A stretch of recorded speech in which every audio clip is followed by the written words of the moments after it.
들어가시고요. 그렇게 답변하시면 안 돼요. 예, 광주 서구갑 조윤철입니다. 12.3 계엄의 주요 원으로 부정선거가 주요 원인이었다는 이야기들이 많이 하시죠. 우리 저 선관위 사무처장님, 네. 사무총장님이신가요? 여기 잠깐 세우시고요. 나오세요. 네, 말씀하십시오. 실제로 부정선거가 많이 있었나요? 네, 시작. 네. 부정선거가 많이 있었어요? 부실 관리라고 말씀드리고 부정선거는 기본적으로 조직이 동원되는 것이기 때문에 아까부터 가능하지 계속 않습니다. 부실 관리라는데 부실 관리 예가 뭐예요? 지금 말씀드린 대로 예를 들어서 21대 국회의원 선거에서 벌어졌던 일장기 투표지, 예. 그다음에 뭐 배치뉴 투표지, 정상적이지 그 간격이 다르다든가 이런 정상적인 투표지가 정상적인 형태의 투표지와 다른 투표지가 발견됐다는 겁니다. 그게 지금 직원 채용 비리하고 관련이 깊습니까? 연관은 없다고 저는 생각을 하는데 다만 그렇다면 그 조직 적극적으로- 자체가 아니, 굉장히 그렇다면 좀 적극적으로 대응할 필요가 있는 거 아니에요? 지금 마치 그게 부정선거인 것처럼, 그래서 부정선거가 많이 일어난 것처럼 시중에 오해를 받기 딱 좋거든요. 네, 그럼 적극적인 대응을 좀 해주시고요. 예, 실제로 대표적인 사례로 지금 이 부정선거 음모론의 대표적인 사례를 보면 12월 3일 날 중국인 간첩을 99명을 선거연수원으로 체포했다. 뭐 이런 이야기들이 계속 많이 돌았잖아요. 그래서 미국 뭐 오키나와 기지로 이송했다. 사실인가요? 사실이 아닌 것이 지금 밝혀졌다고 생각을 합니다. 네, 사실 이런 것들이 문제가 되는 게 어떤 한 명의 유튜버나 어떤 사람이 음모론을 제기를 하면 그거를 적극적으로 퍼날리기도 하고 온오프라인도 돼서 그게 기정사실화되고 이게 마치 사실인 것처럼 오인되는 이런 현상들이 계속 벌어지고 있잖아요. 그렇죠? 네, 지금 그건 분명히 거짓이라는 거잖아요. 네, 그렇습니다. 지금 경찰 수사하고 있죠. 네, 그렇습니다. 그런 것들이 적극적으로 대응을 뭐 하셨죠? 선관위 차원에서. 지금 선거관리 차원에서 그러니까 선관위 차원에서 대응하는 방법이 그렇게 네. 마땅치 않습니다. 기본적으로 공직선거법에 관련한 부분을 보면 당의 선거라는 선거의 개념이 있어야 되고 후보자에 대한 개념이 있어야 됩니다.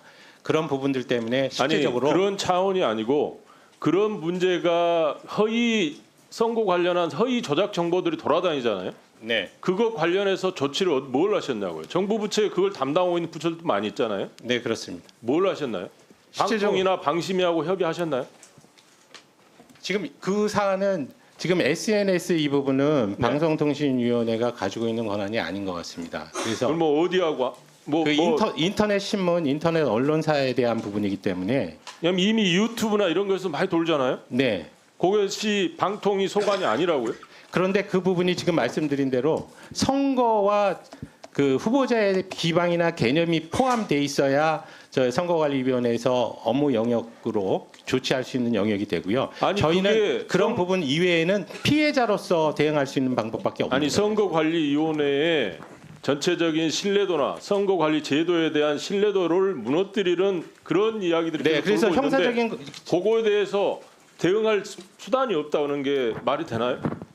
결국 피해자로서만 대응할 수밖에 없기 때문에 저희가 형사고발하고 언론중재위원회에 기사 삭제나 정정 요청을 하고 그런 조치를 취한 바 있습니다. 방심이나 방통위에 이걸 좀 심의해 주십시오라고 하는 이야기는 해봤습니까? 그런 걸 협의해 보셨어요?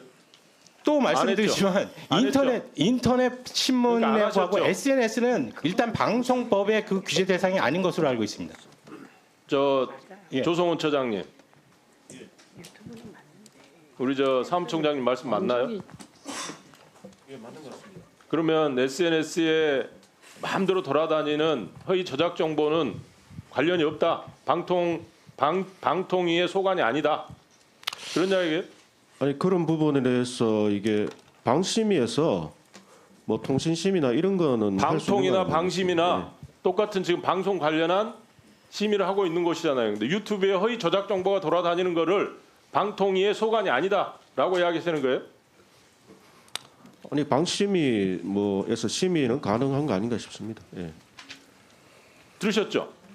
논리적으로 지금 다시 그 말씀을 드리는데 네. 이 부분은 법적으로 좀 정비할 필요가 있습니다. 개인 SNS 그 사업자에 대한 부분이 과연 이 방송통신법에서 얘기하는 방송업자에 해당하는지에 대한 부분은 제가 조금 봤는데 이게 문제가 있다는 겁니다. 예, 지금 예. 그래서 이 부분은 총장님, 자율적인 포털 총장님, 서비스에서 네. 총장님이 지금 법적인 제도 현재 제도 한에서도 아래에서도 지금 할 수 있는 게 있어요. 지금 완벽하지는 않아요. 예, 그래서 제가 말씀드리지 그러면 그런 않았습니까? 부분에 대해서 조치를 하셨냐라고 네, 그래서 하는데 아무 형사적인 조치를 안 했다는 거예요. 고발이라든지 그다음에 네. 언론 중립 결국은 저희가 가진 어떤 법적 조치를 취할 수 있는 권한이 없기 때문에 저희가 피해자 입장에서 그 조치를 취할 수 있는 내용만 강구해서 했다 그런 취지입니다. 네, 알겠습니다. 들어가십시오. 방심위 감사실장 나오셨나요? 세우세요. 제가 이것 관련해서 방심위에 자료 요청을 했더니 시작하세요. 방심위는 유튜브 내 사이버 레카 및 허위 조작 정보 등에 대해 이원회는 적극 대응하기 위해 노력하고 있다. 이런 답변이 왔고 아울러서 허위 조작 정보에 대해서는 법적 사회적 정의가 명확하게 합의되지 않은 상황이라 특정 유튜브에 대해서 우리가 모니터링도 할 수 없다. 이렇게 왔어요. 맞는 이야기예요? 감사실 소관은 아닌데 지금 현재 통신국장이 나와 있는 거예요. 누구 소관인가요? 방심이 다른 분 안 나오셨어요? 잠깐 세우세요. 조인철 의원님, 네, 방심위 사무총장이나 통신국장을 나오라고 하고 들어가십시오. 그리고 이거 세워주고. 네. 사무처장 나오셨나요? 네, 잠시만요. 통신국장입니다. 잠시만요. 조인철 의원님 네. 사무총장에게도 물으시겠습니까? 방심 사무총장 나오셨어요? 네, 나오셨습니다. 아 그래요? 명단이 없던데? 그래서 감사실장 부르는 건데? 네, 방심위 사무총장은 당연히 나와야 되기 때문에 증인 신청을 안 한 것입니다. 예, 그러면 방심위 사무총장 나와 계시죠? 예, 아니 나오세요. 사무총장이 그걸 파악 못하시면 어떡합니까? 예, 두 분께 질의하시면 되겠습니다. 자, 시작하시죠. 시작하면. 네. 자 명확하지 않아서 상황이어서 어떤 모니터링도 할 수 없다. 이런 답변이 왔어요. 맞는 이야기예요?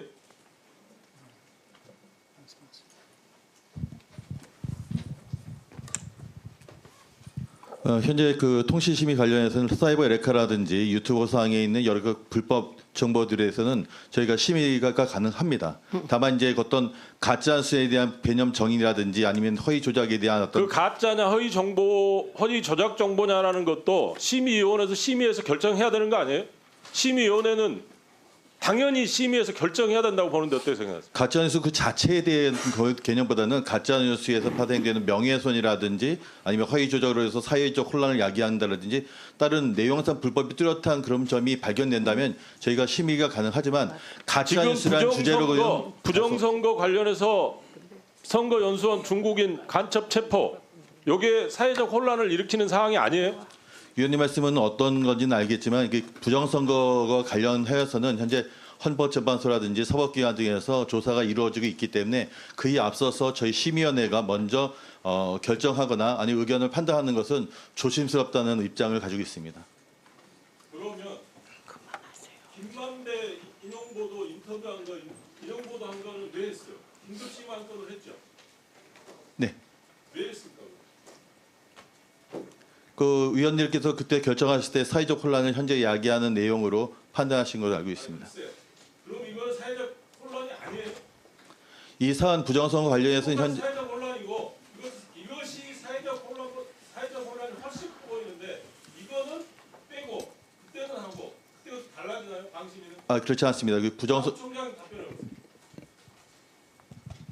기본적으로 이런 판단은 심의위원들의 판단에 따릅니다. 그래서 그 당시에는 그렇게 판단을 하셨고 이번 사안과 관련해서는 현재 그걸 판단을 내릴 수 있는 수사나 사법기관의 조처가 먼저 선행돼야 된다고 실무자들은 판단하고 있습니다. 저기 통신국장 잠깐만요. 방심위에서 가짜뉴스 심의센터 만들었죠? 네 과거에 있었습니다. 그때 찬성했어요, 반대했어요? 저는 그때 다른 데 교육 파견이 있었기 때문에 자리에 있지 않았습니다. 그러면 가짜뉴스 심의센터 만든 거 말이 안 되는 짓을 한 거네요? 지금 답변에 따르면? 그때 현장에 있지 않았기 때문에 그 아니요. 배경에 답해 대해서는 보세요. 가짜뉴스 허위 조작 정보 규정이 없는데 어떻게 심의센터를 만듭니까? 일관되게 답변하세요.